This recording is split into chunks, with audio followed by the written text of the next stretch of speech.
Dans les heures sombres du 19 mai 2016, au-dessus de l'immensité de la Méditerranée, le vol 804 d'Égyptair croisait à 11 300 mètres d'altitude.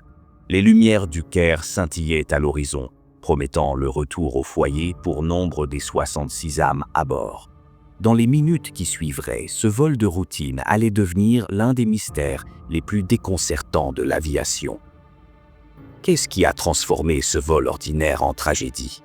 Était-ce une défaillance mécanique catastrophique? Un acte malveillant? Ou quelque chose d'entièrement différent? Les réponses gisaient éparpillées sur le fond marin, parmi les fragments de métal et de mémoire attendant d'être découvertes.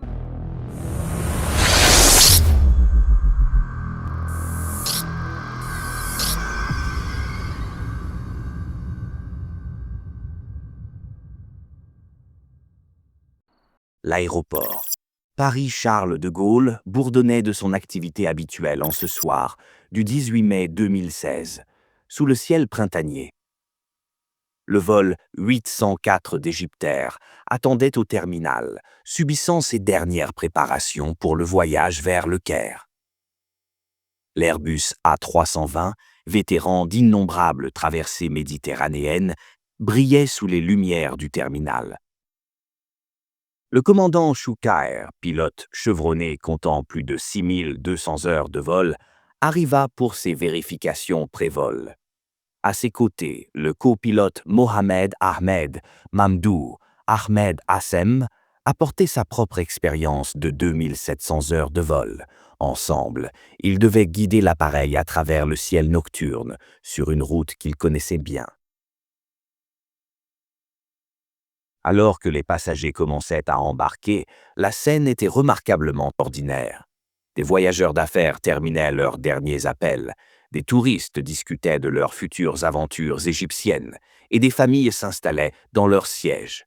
Parmi eux se trouvaient 15 passagers français, 30 Égyptiens, 2 Irakiens et des citoyens de diverses autres nations, chacun avec sa propre histoire, sa propre raison de prendre ce vol de nuit vers le Caire. À 23h09, heure locale, le vol 804 s'éleva dans la nuit parisienne claire. Le temps était parfait, l'avion répondait normalement, et tous les systèmes étaient au vert. Personne ne pouvait savoir que ce départ routinier serait le début de l'un des mystères les plus troublants de l'aviation. L'Airbus A320 qui assurait le vol 804 était un pilier de confiance de la flotte d'Égyptair. Immatriculé SUGCC, il servait fidèlement la compagnie depuis 2003, accumulant plus de 48 000 heures de vol sur plus de 26 000 trajets. En termes aéronautiques, il était dans sa prime, suffisamment mature pour avoir prouvé sa fiabilité, mais assez récent pour être équipé des dispositifs de sécurité modernes. Mais derrière cette apparente fiabilité se cachait un schéma inquiétant. Dans les mois qui ont précédé le crash, ce A320 avait connu 3 atterrissages d'urgence qui ont nécessité une intervention technique importante. À la suite de ces incidents, les masques à oxygène de l'avion avaient été placés en mode d'urgence, un choix de configuration qui allait plus tard se révéler d'une importance capitale. Quelques heures avant le vol fatal, ce même avion avait effectué une série de voyages de routine, du Caire à Asmara en Érythrée, retour au Caire, puis à Tunis et enfin à Paris.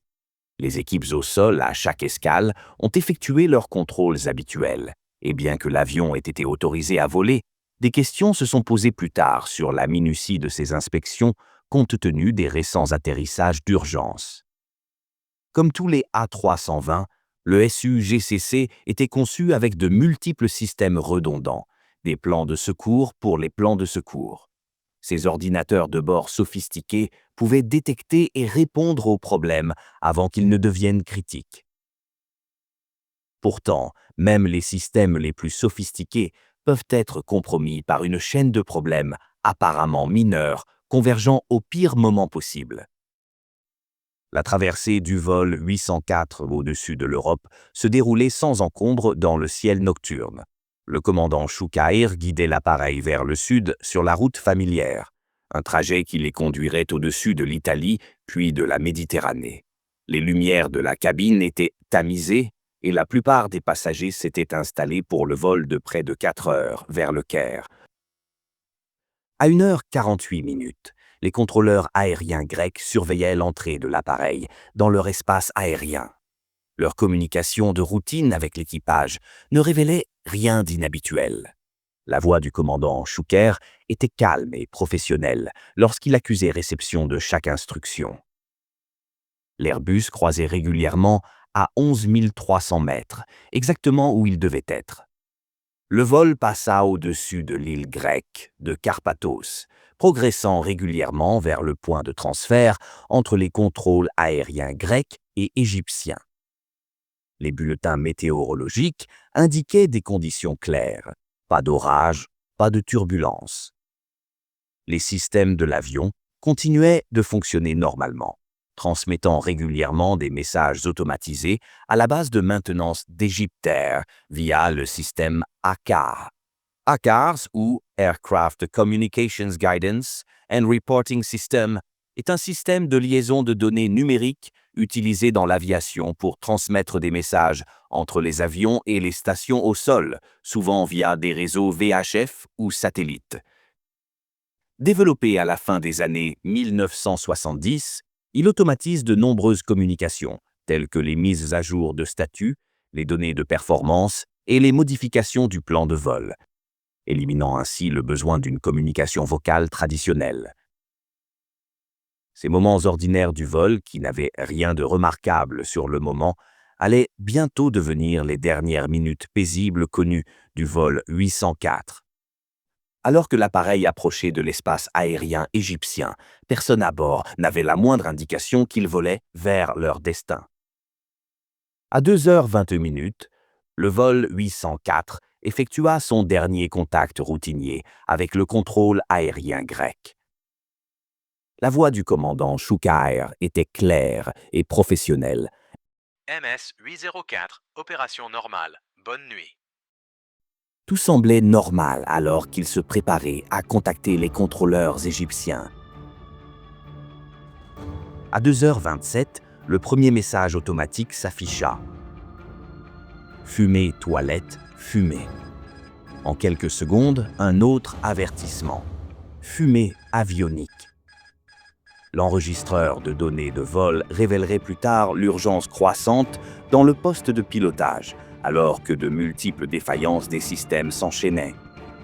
Les derniers moments de l'appareil racontent l'histoire d'une lutte désespérée. Alors que la fumée envahissait le cockpit, les données de vol ont montré les pilotes luttant pour maintenir le contrôle. L'Airbus bascula sur la gauche, s'inclinant à 90 degrés, avant de virer brusquement à droite dans un tour complet de 360 degrés. Les relevés d'altitude révélèrent la descente terrifiante. Depuis 11 300 mètres, l'appareil plongea à un taux qui défiait toute récupération. Le dernier message automatique à 2h29 marqua la fin de toutes les communications. Le radar montra la dernière trace du vol, 804 à 4500 mètres, toujours en descente abrupte. Quelques instants plus tard, la Méditerranée engloutissait toute trace de ce qui était devenu l'une des catastrophes aériennes les plus déconcertantes. Lorsque les enquêteurs récupérèrent plus tard les enregistreurs de vol, ils confirmeraient qu'un incendie s'était déclaré dans la section avant de l'appareil.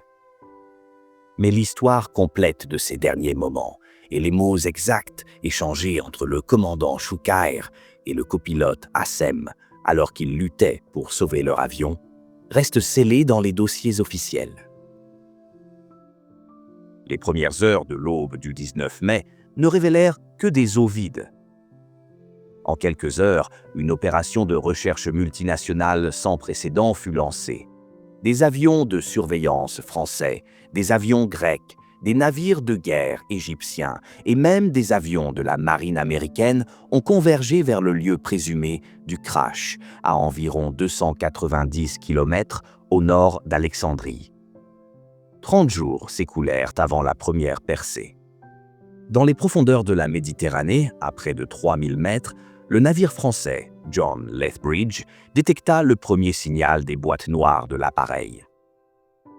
La traînée d'épave s'étendait sur un vaste champ sous-marin, témoignant d'une désintégration catastrophique. La récupération des enregistreurs de vol fit naître l'espoir de réponse. Les analyses menées dans les laboratoires du BEA français révélèrent des preuves cruciales. Des messages automatisés indiquant de la fumée dans les toilettes avant et le compartiment avionique, suivis de multiples défaillances système. Plus troublante encore, des traces de résidus explosifs, TNT, furent trouvées sur les restes des passagers. Pourtant, les autorités égyptiennes contestèrent ces conclusions, maintenant leur focus sur une défaillance technique. L'enquête prit un tournant dramatique lorsque des robots sous-marins remontèrent des morceaux de vitre tordus du cockpit et des plastiques fondus.